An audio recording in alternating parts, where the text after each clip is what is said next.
Olá, querido. É um prazer estarmos juntos nessa oportunidade para adorar o Senhor juntos. Que de onde quer que você esteja, na sua casa, no trabalho, que a presença do Senhor, a glória de Deus esteja com você, com a sua casa, com a sua família.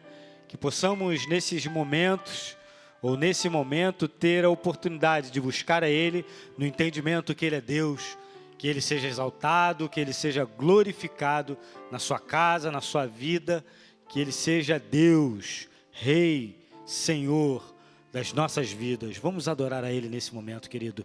Aleluia.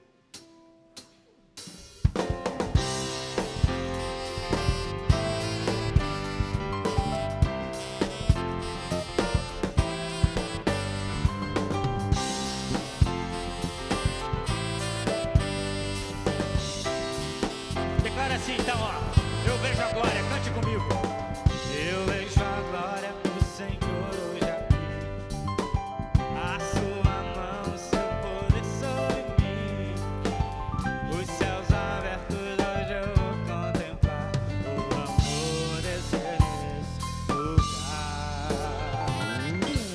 Eu vejo a glória do Senhor hoje aqui. A sua mão, seu poder sobre mim.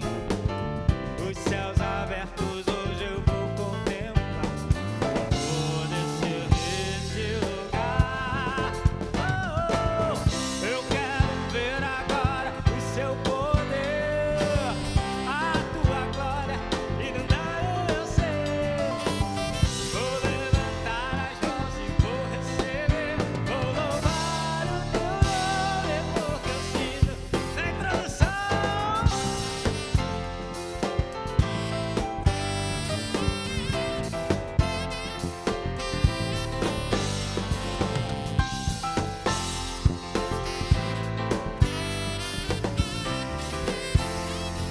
Eu vejo a glória, aleluia. Eu vejo a glória do Senhor hoje aqui. A sua mão, seu poder sobre mim. Os céus abertos hoje eu vou contemplar. O amor descer nesse lugar. Eu quero ver agora o seu poder, a tua glória inundando meu ser. Vou levantar as mãos e vou receber. Vou louvar o teu nome porque Senhor me tocar. Eu quero ver agora o seu poder, a tua glória inundando meu ser. Vou levantar as mãos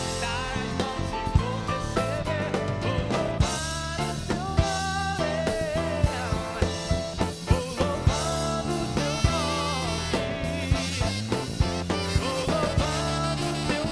nome porque eu sinto Senhor me tocar.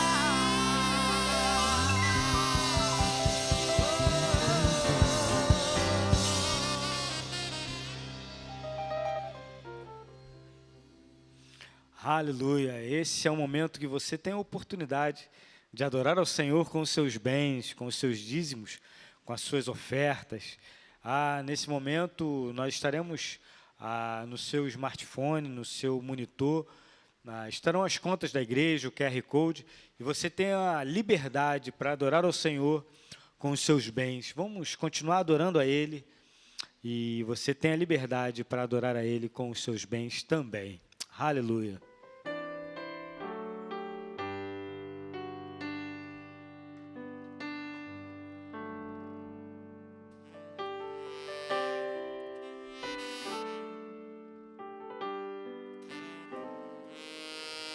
Me escutas quando clamo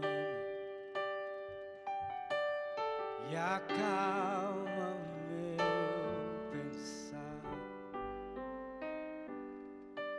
Me levas pelo fogo, curando todo o meu ser. Confio em ti, confio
tudo o que precisamos, Pai.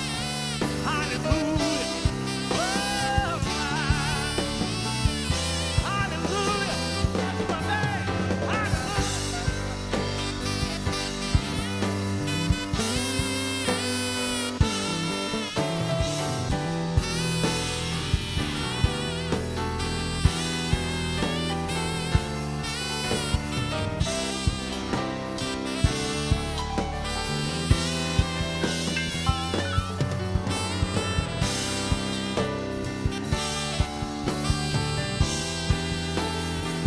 Declara assim, ó. Nada é impossível para ti. Nada é impossível. Oh, nada é impossível para ti.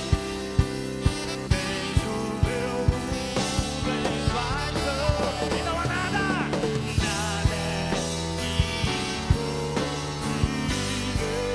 para ti. Nada é impossível.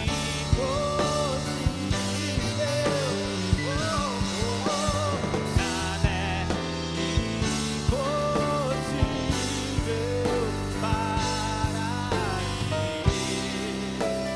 Tens o meu mundo em tuas mãos.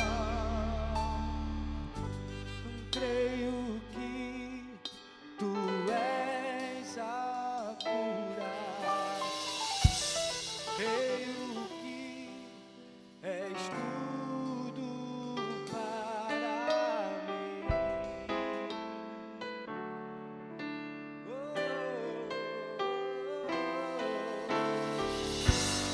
Creio que tu és a vida. Creio que não há outro igual a ti. Jesus, eu preciso de ti.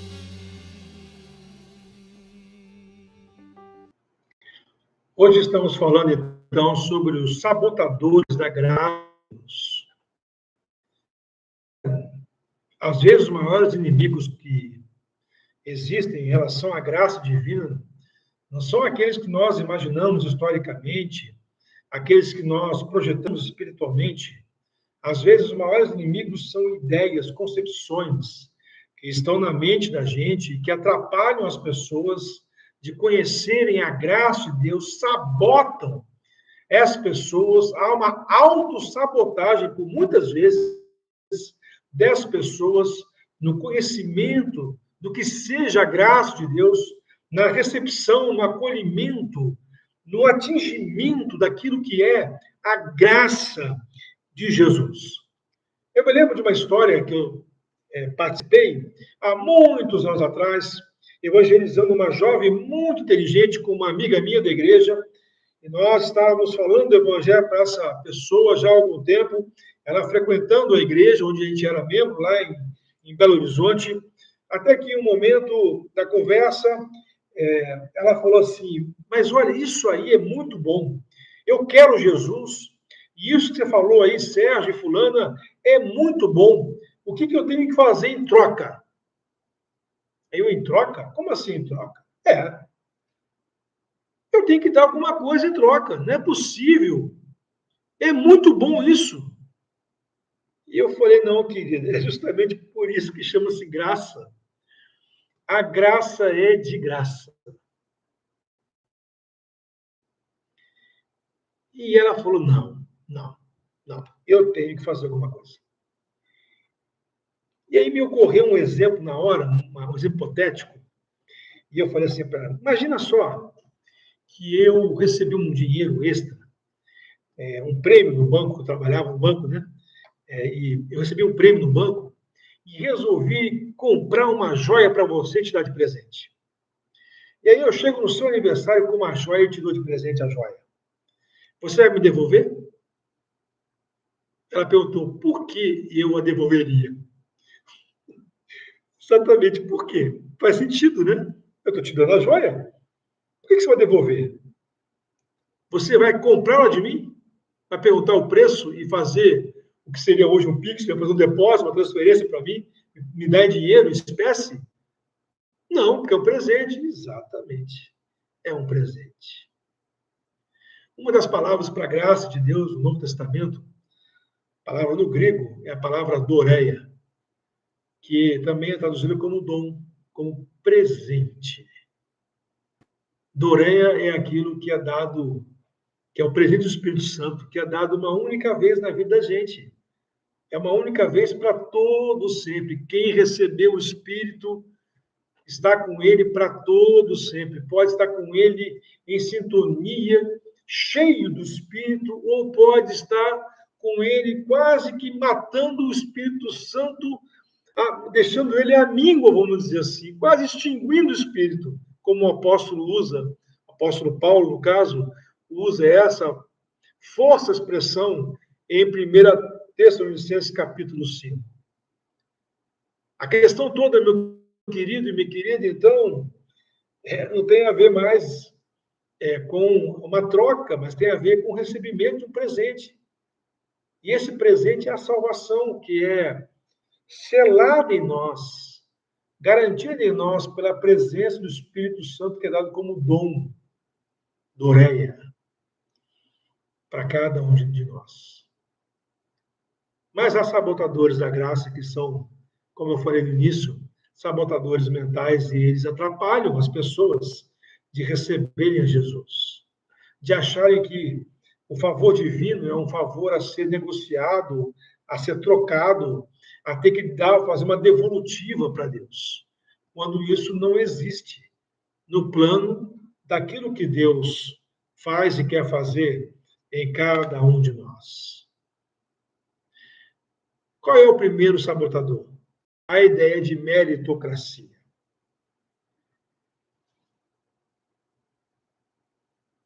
Eu vou receber algo porque eu mereço. Então, enquanto eu não merecer essa graça, eu não vou me abrir para ela, eu tenho que trabalhar, melhorar, me reformular, até que eu consiga, então, receber, estar em condição de receber esta graça. Preciso fazer algo para merecê-la. Mas aí está o problema maior. Porque esse conceito da meritocracia é um conceito de sistema onde nós estamos inseridos. É um conceito cultural da onde nós vivemos. Mas não é um conceito do Novo Testamento. Não é um conceito do Segundo Testamento. O conceito do Segundo Testamento é que as pessoas que achavam que não tinham condição de serem salvas, essas pessoas continuaram e continuam entrando à frente daqueles que, em tese, pela religião, eram os eleitos naturalmente para receber a salvação. É por isso que Jesus falou que as prostitutas e publicanos estavam entrando no reino de Deus à frente dos religiosos. É por isso que os primeiros são feitos os últimos, e os últimos, aqueles pelos quais nós jamais colocaríamos uma ficha para a salvação, esses últimos estão recebendo a salvação. É porque eles sabem que não merecem. Enquanto há um grupo que está tentando provar que merece. Meu querido, a obra de Jesus é grandiosa demais. É boa demais, é perfeita demais. Para que eu e você consigamos fazer algo plenamente acabado, perfeito, para poder recebê-lo. A meritocracia é estranha aos evangelhos. Eu me lembro de um hino que a gente cantava nos apelos, né, nas igrejas, no culto da noite, lembra disso? Então nós tínhamos lá os hinos, né, e tinha um hino que falava assim: eu venho como estou, eu venho como estou. Tinha um outro que falava assim: Tal qual estou, eis-me, Senhor. Tal qual estou. E aí eu faço um corte e me transporto para alguns anos atrás, em que o evangelista veio aqui nas praias do Rio de Janeiro, evangelista internacional, e eu ouvi a sua pregação, não da praia, porque estava chovendo até por isso, mas eu ouvi na internet e ele dizendo: se você é drogado, largue as drogas e venha para Jesus. Se você tem alguma dificuldade de gênero, para nós aqui, dificuldade de gênero, para ele no caso, largue essa dificuldade e venha até Jesus. Acerta a sua questão. Volte a ser o que biologicamente era para você ser. E depois vem para Jesus. Quem está querendo? Você só pode receber a graça se você quiser merecer. Mas, ora, o princípio da graça opera justamente naquele que não merece. Quando Zaqueu foi salvo, ele não foi salvo assim. Jesus falou assim: crê agora, Zaqueu? Creio, então vou para sua casa. Agora que está salvo, eu posso ir na sua casa. Não. Jesus entrou na casa de Zaqueu, sendo ele um pecador empedernido. E porque ele entrou na casa dele, houve salvação. A graça de Jesus alcança a gente como a gente está. É impressionante como essa nossa meritocracia rouba essa condição para que a gente, então, possa receber a graça de Deus. Então, meu querido e querida, a meritocracia pode funcionar para o seu emprego, pode funcionar para a sua promoção. Lembrando, querido, na promoção se dá por mérito. Você sabe disso. Pode funcionar para muitas outras coisas, mas não funciona para a graça. O segundo grupo de sabotadores da graça de Deus são os religiosos, os fariseus. Por quê? Porque esse grupo, ele praticamente procura rebaixar as pessoas e elevar a legislação religiosa, os códigos religiosos. E ao promover o abaixamento das pessoas e a elevação dos códigos religiosos, esse grupo farisaico, os fariseus modernos, pós-modernos, também, eles acabam inviabilizando que as pessoas cheguem até Jesus. Porque as pessoas acabam se achando sem condição nenhuma, mas assim, elas estão num aspecto, num espectro, melhor dizendo, infra-humano. Elas se veem como animais. É interessante que quando Jesus entra na sinagoga, em uma das sinagogas que ele frequentou, e tinha uma mulher encurvada, ele manda ela ir para o centro, lá em Lucas capítulo 13, e ela vem, e ele então expulsa o demônio que estava montado sobre ela, devia ser um demônio gordo, porque ela estava encurvada, estava lá há muitos anos, e ele então faz esse exorcismo e ela volta ao normal com a sua coluna. O líder da sinagoga automaticamente questiona Jesus. Na verdade, questiona Jesus indiretamente, questionando as pessoas, inclusive a mulher, em ato de misoginia, que nós chamaríamos hoje de misoginia. Olha, vocês podem ter cura e buscar o favor divino durante todos os dias, mas não no sábado. E aí Jesus interrompe e fala assim: hipócrita, se o teu animal entrasse na lama agora e ficasse preso nela, você não iria lá tirá-lo? Quanto mais essa aqui, que é filha de Abraão, e que estava presa há tantos anos debaixo do jugo de Satanás. Então, os religiosos podem tornar uma pessoa infra-humana, compará-la com um animal, transformar o seu semelhante em um animal, e olha que animal não merece maltrato. Que fique claro isso aqui. Mas há pessoas e há religiosos que rebaixam o seu semelhante e elevam a legislação religiosa. Quando fazem isso, meu querido e querida, a coisa não presta. Não presta.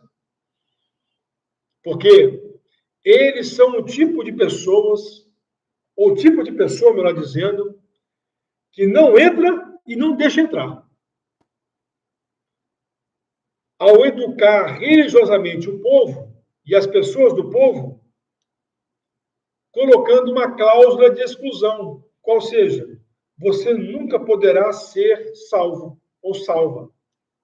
Então a pessoa, ela fixa essa ideia na cabeça e ela jamais vai se permitir ser salva. E ao não se permitir ser salva, ela sabota a melhor coisa do mundo, que é a graça de Deus. Terceiro sabotador da graça são aqueles que se acham dignos demais para ela. Que são aqueles que têm uma formação religiosa, mas eles são religiosos fariseus, que dominam os códigos legais e as suas aplicações. Não. Eles passam de longe o sinédrio, mas eles estão lá na vida deles. E eles se acham privilegiados por conhecerem, pela formação que tiveram religiosa, pela influência étnica religiosa que tiveram, mas não permitem que essa graça de Deus os alcance. Na parábola do grande banquete, Jesus mandou, o rei mandou, né? No caso, Jesus mandou o servo chamar os convidados para a festa. Verso 3 de Mateus 22, e esses não quiseram ouvir.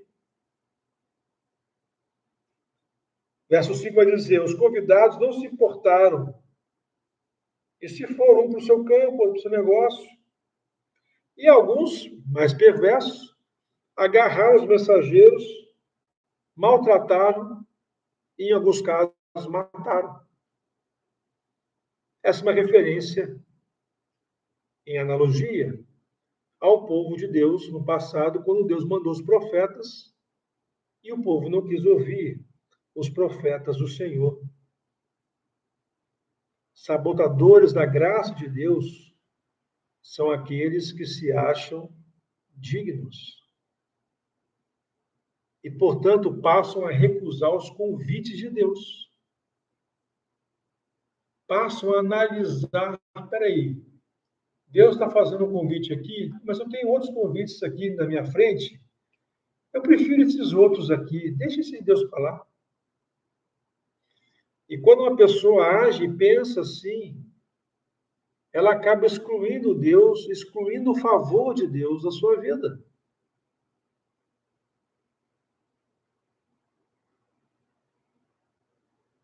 Por fim, meu querido e querida, os sabotadores da graça de Deus são aqueles que se acham indignos demais. Eu falei lá dos fariseus criando os infra-humanos, né?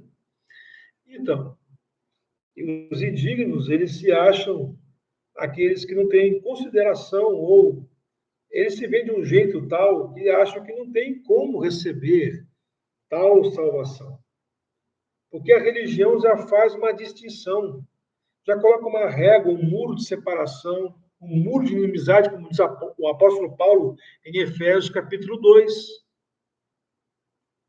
E coloca esse muro e dizendo assim, você não pode.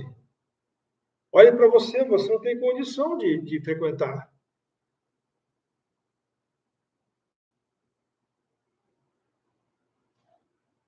Deus não faz, eu peguei isso aqui há pouco tempo, Deus não faz acepção de pessoas. Mas a religião faz. A religião estabelece, os religiosos, os grupos religiosos estabelecem os seus códigos de aceitabilidade. Há alguns que são mensurados, inclusive, pela vestimenta. Se não vestes sacerdotais como aquelas lá do Primeiro Testamento, mas tem que se apresentar com terno na estica, com sapato, bico fino de couro alemão, e por aí vai. Mas isso, meu querido, e se a pessoa chega lá sem condição de ter terno, ela não pode participar?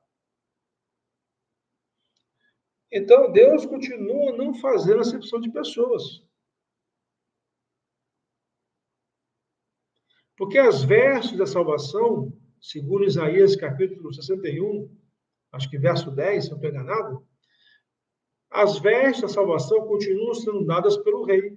Assim como nessa parábola de Mateus 22, em que nas festas antigas havia um closet real no salão nobre do palácio, em que era fornecida vestes, já usadas, logicamente, mas para os convivas. Porque, às vezes, havia uma notícia muito boa para o rei e para o reino, e o rei determinava uma festa, naquele momento que recebia aquela notícia. E não dava tempo do convidado, de quem estava ali, que era importante, às vezes de uma outra localidade bem distante, ir até a localidade, pegar uma roupa de festa e vesti-la e voltar. Porque isso podia passar dias, às vezes semanas. E aí, quando ele voltasse, já não teria mais festa. Então, ou ele levava a roupa com ele, né, os mais precavidos, ou contava com a benignidade do rei, que estava lá no closet real. Você vai lá, pega a sua veste de festa e venha. Essa é a veste de salvação que Deus já providenciou para cada um de nós. Como é que a gente vai se achar, então, indigno demais? Ou se considerar indigno demais? Pense nisso, meu querido, de coração. Pense nisso. Porque a indignidade, ela só funciona quando a gente se vê não merecedor da graça. Ela só funciona para nos colocar como receptores da graça. Passivos receptores da graça, no sentido de que nós acolhemos a obra de Jesus e confiamos que ela foi cabal para a nossa salvação. E veja, se essa dignidade for para gerar em nós um sentimento infra-humano, dizendo que nós não temos condição nenhuma de receber nada, nem a graça divina, então nós estamos diante de uma sabotagem. E, por vezes, de uma autossabotagem. Seja lá o que você tenha feito, seja lá o que você deixou de fazer, e que marcou a sua vida, e que você acha que por isso você não merece a graça, eu quero dizer para você com todas as letras, a graça é para você também.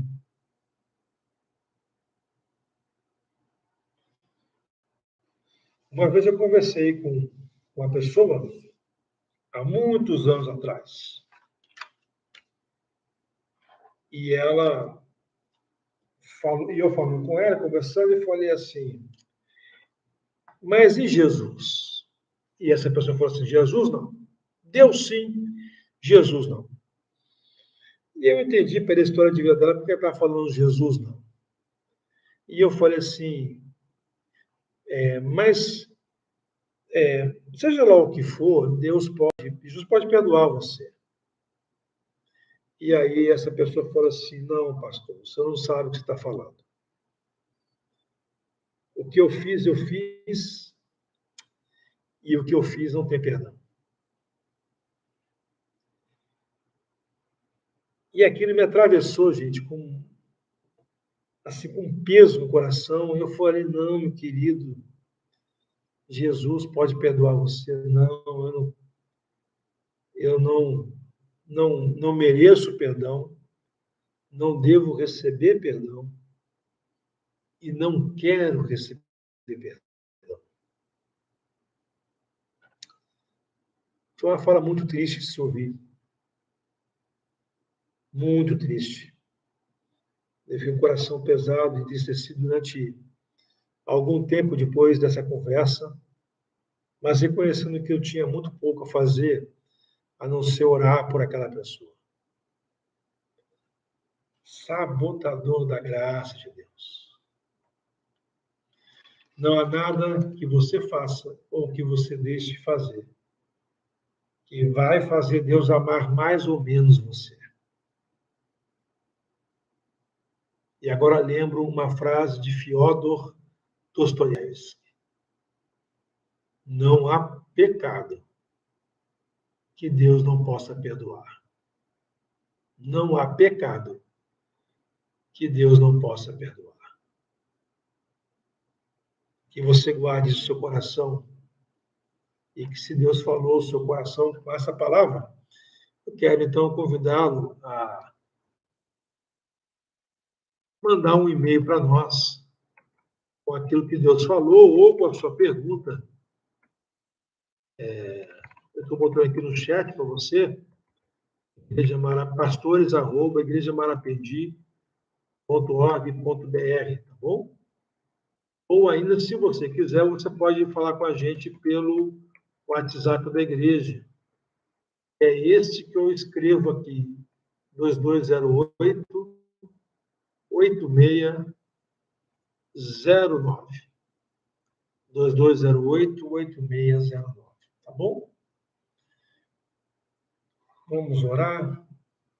Eu botei o Pix também aqui. Se você já contribuiu no culto, ótimo. Se você perdeu aquele momento, não quer voltar, está aqui para você. Caso você queira fazer o nosso chat, o Pix da igreja, para você dizimar, ofertar, caso possa, caso queira, mas sempre com muita gratidão no coração ao fazer, tá? Que Deus te abençoe. Vamos orar agora? Com o amor de Deus, nosso Pai, a graça de Jesus, o Filho, e a consolação do Santo Espírito do Senhor, seja com a Igreja Batista Marapendi, com todo o seu povo espalhado sobre a face da terra, hoje e sempre. Amém. Deus te abençoe, meu querido, minha querida. Uma ótima semana para você.